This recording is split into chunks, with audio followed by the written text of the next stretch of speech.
নমস্কার বন্ধুরা, আজকে বানানো হচ্ছে এরকম সুন্দর সুন্দর ডাল পুরি। তো প্রথমে লেচিটাকে ভালো করে বেলে নেওয়া হচ্ছে, তারপর ওর মধ্যে ডালটিকে ভালো করে দিয়ে দেওয়া হচ্ছে।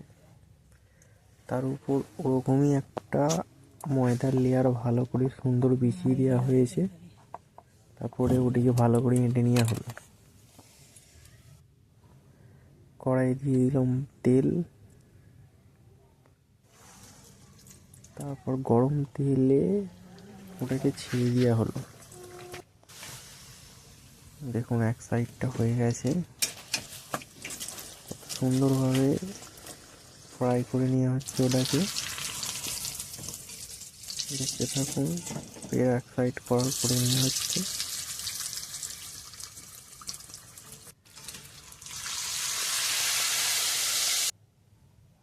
আমাদের রেডি হয়ে গেছে গরম গরম ডাল পুরি।